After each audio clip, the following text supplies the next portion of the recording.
Look, I won't say that my job is the most ethically acceptable. A lot of people would be okay with me being out of work, but a man has to put food on his plate somehow, right? And if that somehow is cutting down jungles for lumber, then so be it. The Amazon jungle, specifically. I know. Bastion of life, lungs of the world, home to a billion different species or whatever.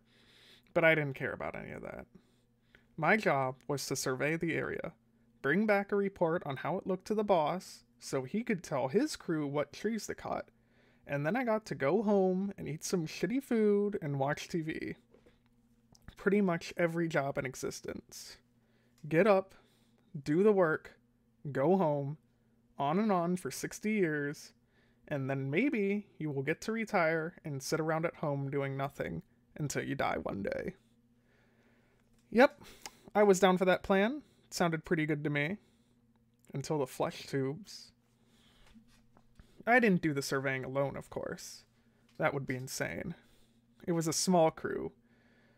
Me a part of it, and we tended to move in pairs. Buddy system, you know how it is.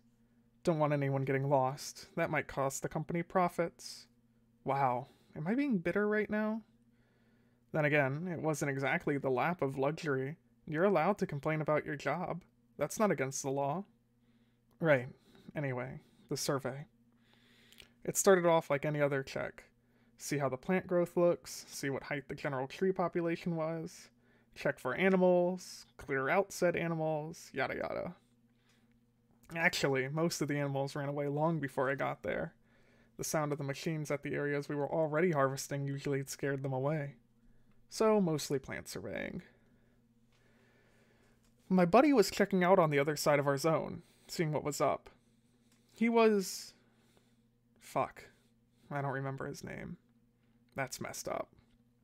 It's not like it was our first time working together, or even our fifth, but I am drawing a complete blank. I know I must have heard it at least once, when we were first introduced, but I don't think I have ever said it out loud a single time. Wow. That's really shitty of me. I was never great with names, but he was always friendly and I couldn't even be bothered to remember his name. Wow. Anyway, right, where was I? Right, the surveying. He was on the other side of our zone when he called out to me to come check this out. Never a good thing to hear. It almost always means that there's some giant rock, or uncharted river, or some other thing that obstructs business. This is what I assumed it was going to be, until I finally finished the long trek over to where he was, and saw it as I crested the small hill he stood on. Or rather, them. Giant tubes of flesh coming out of the ground. Like trees, sort of. They just came up, right out of the dirt. Red and pink and viney and slimy. These big tubes that went up straight to the tree line. There were around 5 of them, maybe more. I can't remember exactly. What I do remember is that they pulsated really heavily. It would start at the dirt base and travel upwards. These bulges of air that would rise up and up till they reached the top, and then it would all be expelled in a big puff. Like big lungs or something. And it made these really strange sounds, too. This sort of panting, like a dog after a really long run.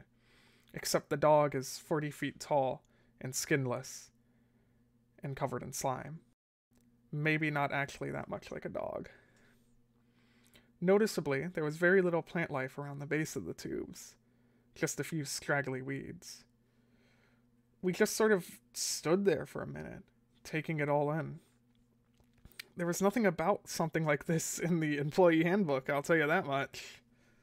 Finally, my zone buddy asked me what we should do, like I had the answers.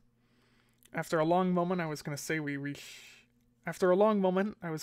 should report this back to the boss. But then the wind changed, just a little bit, and something incredible happened. We were hit by the smell of the tubes. You would think that something like what I just described, giant, fleshy, skinless tubes in the middle of one of the most humid places on Earth would smell like death made incarnate. But you would be wrong. The smell was divine.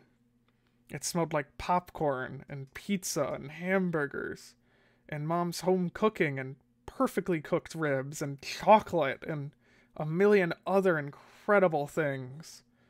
It was like I had just walked into the world's best restaurant and they had set out an entire table of their finest foods just for me.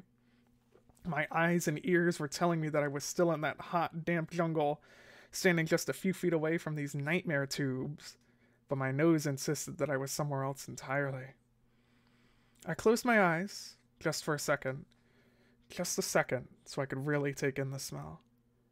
I know how insane that sounds, but you have to understand, this was the best thing I have ever smelled, and probably will ever smell in my entire life. I couldn't help myself. It was like I was dreaming. When I managed to pull myself away from the smell and pry my eyes open again, I found that I was now far closer to the tubes than I used to be. I was so close that I could probably reach out and touch the one nearest to me, feel its slime and wetness against my fingertips. The smell was overpowering now, so strong that I half felt that the tubes had to taste as good as they smelled. It would be almost impossible for them not to. I started to reach out to grab one, pull away part of its amazing smelling meat and eat it, but something stopped me. I noticed something that saved my life. Trapped in the slime of the meat tubes, all up and down its body, were insects. Mosquitoes, butterflies, a million different types of beetles, even some larger creatures like scorpions and even a snake. All of them trapped against the flesh of the tube, staring out with blank, dead eyes underneath a film of clear slime. It was enough to shock me back into normality and to quickly step away from the strange objects. I turned to warn my buddy, but I saw that it was already too late. He had also closed his eyes and, unlike me, hadn't had the good fortune or willpower or whatever to open them in time. Actually, another reason I took this job was because I had always had a fascination with plants.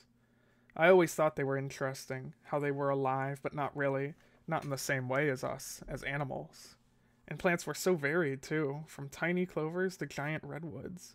But some of the most interesting plants are the carnivorous ones, or carnivorous. They grow in places of low soil nutrients, so they evolved to get their resources from a different source: meat. The most famous is, of course, the Venus flytrap, with its weird plant mouth. But there were more types than just that. There's also the sundew, for instance.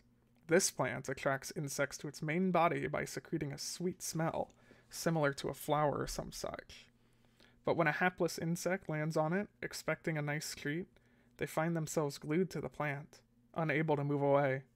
Then, the plant folds in on itself, trapping the insect within, where it is digested by the plant's enzymes for its nutrients. You've already probably figured out where this is going. When I turned to look at Buddy, he had already reached out to touch the delicious-smelling tube. No gloves or anything. His hands sunk into the film as I watched. It had to be at least an inch thick. It must have felt pretty gross, because he immediately opened his eyes and started screaming, trying to pull his hand out, but it was fruitless. All of us thrashing about, however, got the meat tube swaying, which seemed to wake it up, for lack of a better term. Before I could react, before I could even really understand what was going on, the top of the tube came down, quick as a snake, latching on the Buddy's upper torso. That's how I know it was a tube, not a solid object, because I could see that it had a mouth on the end that faced upward. It looked kind of like a leech, in that its mouth was circular, with many rows of sharp teeth.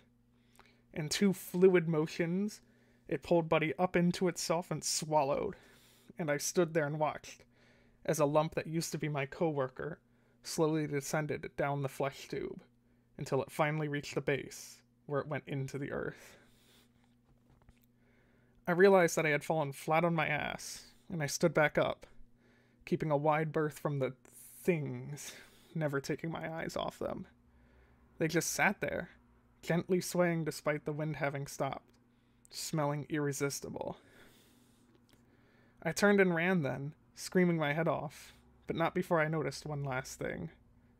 Underneath the smell of all those incredible foods, Very faintly, almost imperceptibly, the things had a smell of salt water. They smelled like the ocean.